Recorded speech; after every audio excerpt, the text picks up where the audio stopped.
Muito bem, pessoal, sejam bem-vindos a mais um vídeo aqui do canal. Meu nome é Jonathan, é um prazer ter todos aqui.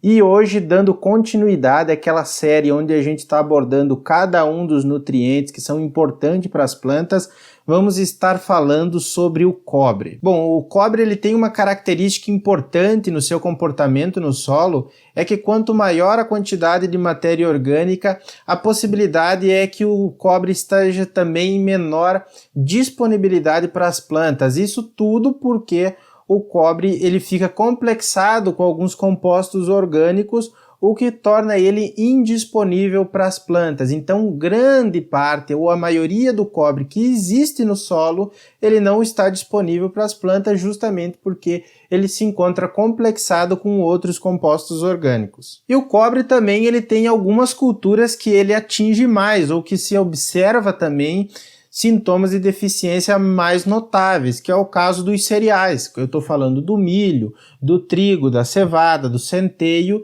e da aveia. Então, em cereais, o cobre também pode ser mais notado com problemas de deficiência. Então, como grande parte dos micronutrientes, ele é um ativador enzimático. Ele ativa algumas enzimas que são essenciais para que a planta tenha seu funcionamento fisiológico de uma maneira adequada. A gente pode destacar aqui, por exemplo, que o cobre ele participa no transporte de elétrons da fase clara da fotossíntese para a fase escura. Ele também ajuda na ativação de algumas enzimas que contribuem para a fixação de CO2. Ele também é um importante ativador das enzimas que são precursoras da lignina. E lembre-se que a lignina é um importante constituinte da parede celular das plantas. Então o cobre ele vai ser importante também para prevenir a entrada de doenças, vai fazer com que a planta tenha uma parede celular adequada, prevenindo a entrada de patógenos. Então como o cobre ele é importante para lignina, para a formação de parede celular, uma quantidade ideal de cobre quando a planta está com suas necessidades desse nutriente supridas, vão fazer com que haja uma lignificação da parede celular e também exista uma dificuldade maior do que patógenos ataquem essa planta, fungos ou, por exemplo, insetos. Então, o cobre, inclusive, contribui com isso, previne a planta de alguns tipos de doenças.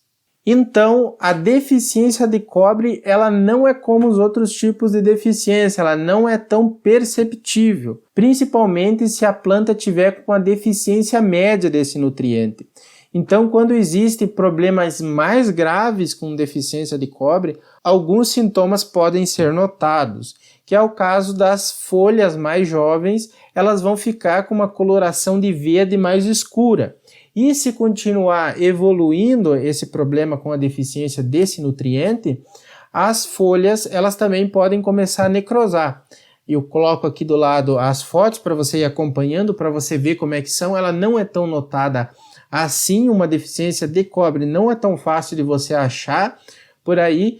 E evoluindo esse problema, evoluindo essa deficiência, as margens das folhas elas vão ficar necrosadas e elas podem evoluir essa necrose até o centro da folha. E questão de adubos, então, quais são os adubos para a deficiência de cobre? Existem vários, mas principalmente vários fungicidas são à base de cobre, são fungicidas cúpricos. Então, eles, além de fazer essa função de defender as plantas contra invasores, contra fungos, eles também vão fazer o papel de suprir as necessidades das plantas com cobre. Existem outros, que é o caso do óxido cuproso ou do sulfato cuproso também, mas são muito utilizados esses, caso exista uma possibilidade de deficiência de cobre, são utilizados esses fungicidas à base de cobre. Então esses micronutrientes, quando existe uma suspeita de deficiência, geralmente as análises não são as via solo, mas sim são análises via foliar, mandado para um laboratório para identificar se existe deficiência realmente ou não. Então é um pouquinho mais trabalhoso para ser feito essa identificação se realmente esse problema está vindo de uma deficiência de nutrientes, tá? Então agradeço por assistir esse vídeo. Como eu sempre falo, esse é um resumo, você pode se aprofundar muito mais, mas em geral é isso, tá? Eu agradeço muito por você assistir esse vídeo. Não se esqueça de conferir os links que eu deixo aqui na descrição, que vão te ajudar você a se desenvolver mais, você que está nessa carreira no ramo agrícola, se é técnico agrícola, se é engenheiro agrônomo, inclusive engenheiro florestal, que está trabalhando bastante com isso. Muito obrigado por assistir. Se não é inscrito no canal ainda, se inscreve, comenta aqui embaixo qualquer dúvida, tá? E até um próximo vídeo. Tchau, tchau!